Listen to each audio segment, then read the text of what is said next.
હાય દોસ્તો, કેમ છો? તો સ્વાગત છે તમારા બધાનું આજે નવા દિવસે નવા વિડીયોમાં. તો દોસ્તો જો જવાનું છે ફાઇનલી મહાદેવના દર્શન કરવાનું નક્કી કર્યું છે. તો જવાનું છે મહાદેવના દર્શન કરવા માટે. અને જ્યાં મૂર્તિ છે તે જમીનમાંથી ઉત્પન્ન થયેલી, એટલે કે આમ પ્રગટ થયેલી, એટલે કે એના કામ એવું કંઈક હાલતું હોય છે. એમાંથી જમીનમાંથી શિવલિંગ નીકળેલી છે અને તે મંદિરે જવાનું છે. અને એ મૂર્તિના આજે હું તમને દર્શન કરાવી. તો દોસ્તો વિડીયો ઠેઠ સુધી જોજો અને જોતા પહેલાં લાઈક કરી દીજો, કેમ કે બહુ બધાય ભક્તો માને છે અને મહાદેવની મૂર્તિ છે તે જમીનમાંથી પ્રગટ થયેલી એવું છે ને કિશોર? તો ચાલો દોસ્તો જાવી છીએ, વિડીયોમાં ઠેઠ સુધી રહેજો અને જોતા પહેલાં લાઈક કરી દીજો. તો ચાલો જઈએ મહાદેવના દર્શન કરવા. તો દોસ્તો જો આપણે પહોંચી ગયા છે મંદિરે અને આ મંદિરનો ગેટ છે. તો ચાલો પહેલાં હું એને તમને ગેટના દર્શન કરાવું, જે ધજાયું છે ત્યાંના.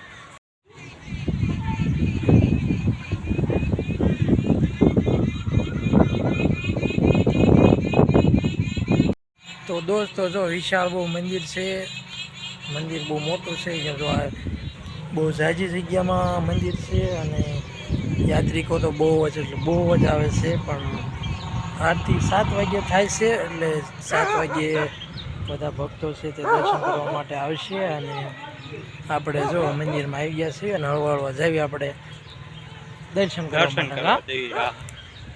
કિશોરભાઈ હું તમે ખાઈ સામે મંદિર છે, તો આપણે એને પેલા દર્શન કરીએ કે થોડુંક બગીચાનું શૂટ કર્યું.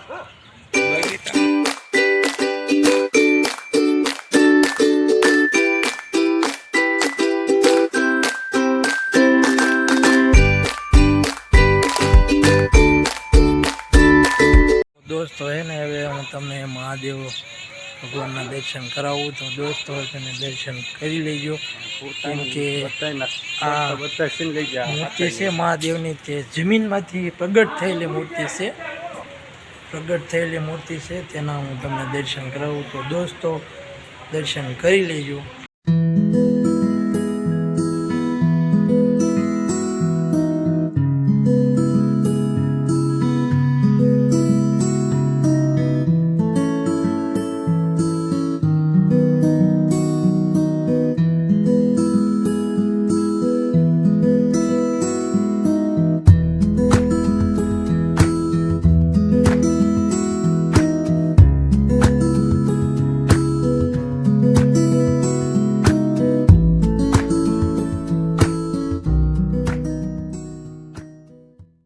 દોસ્તો જો મેં તમને મહાદેવ ભગવાન જે જમીનમાંથી મૂર્તિ પ્રગટ થઈ છે તેના દર્શન કરાયા. અને હજી અહીંયા કણે 11 જ્યોતિર્લિંગ છે તેના પણ હું તમને દર્શન કરાવું, પણ થોડીક વાર લાગશે, કેમ કે થોડુંક પાછળનો પણ આપણે સીન લઈ લઈએ મંદિર પાછળનો.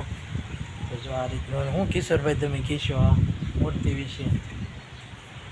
કિશોરભાઈ તો દોસ્તો આ પહાડ વિસ્તાર છે, બધી બાજુ તમને પહાડ એટલે કે આમ ડુંગર જેવો વિસ્તાર લાગશે. એમાંથી આ અચાનક કાંઈક એવું પેલા પથ્થર કાઢતા હતા, એમાં પથ્થર દ્વારા મૂર્તિ છે તેનું આમ પ્રગટ થઈ અને પછી અહીં ઘણા જે બધા ભક્તો કામ કરતા તેમને અહીંયા મૂર્તિને સ્થાપના કરી અને પ્રાણ પ્રતિષ્ઠા કરી. અને પછી બધા અત્યારે પૂછો, પણ ઘણા વર્ષો જૂની મૂર્તિ છે, બહુ ઝાઝો ટાઈમ થઈ ગયો છે. તો દોસ્તો અહીંયા પછી તો ઘણું બધું નવું બનાવવામાં આવ્યું ને અત્યારે તો બધે જ્યાં તમે જાઓ સીસી કેમેરા અને બહુ વિશાળ મંદિર થઈ ગયું, 2-3 વીઘામાં છે. અને અહીંયા કણે જ્યોતિર્લિંગ પણ નિર્માણ કરી છે, 11 જ્યોતિર્લિંગ. તો ચાલો એના દર્શન કરાવું તમને. તો દોસ્તો 11 જ્યોતિર્લિંગ છે તેના પણ તમે દર્શન કરી લેજો. તો દોસ્તો જો સોરી મારે થોડી કન્ફ્યુઝન થઈ છે. કિશોરભાઈ કહે છે કે 11 જ્યોતિર્લિંગ ન હોય 12 હોય, તો આપણે 11 કીધું તે માટે દિલથી સોરી. 12 હોય તો 12 જ્યોતિર્લિંગ હોય, મને પણ નથી ખ્યાલ. તો જો આવું છે અમારે કિશોરભાઈ કે 11 ન હોય કે 12 હોય, એટલે તો 12 જ્યોતિર્લિંગ છે. તો ચાલો 12 જ્યોતિર્લિંગના હું તમને દર્શન કરાવું.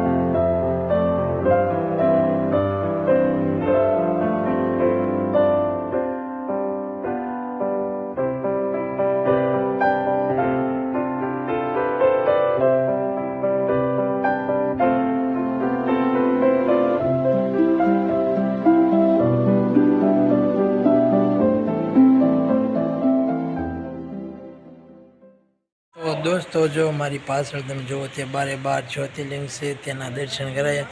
પણ જો આ બુજુ એટલે કે મોટા માણસ કહેવાય, મારથી મોટા, એટલે એમને ઘણું જ્ઞાન હતું. એટલે એમને મને કીધું કે 12 જ્યોતિર્લિંગ હોય, નકર 2 તો 11 જ કીધી હતી.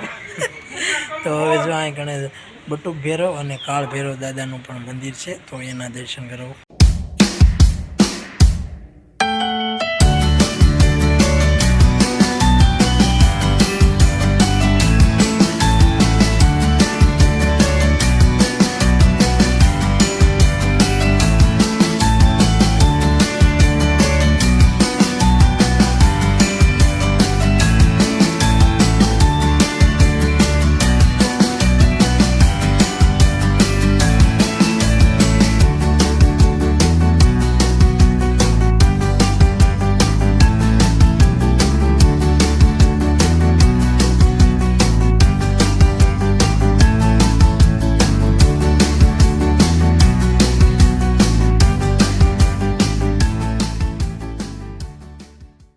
દોસ્તો આ જો બધાએ 12 જ્યોતિર્લિંગના દર્શન કર્યા અને મહાદેવના પણ દર્શન કર્યા. અને અહીંયા છે કયા ભગવાન છે?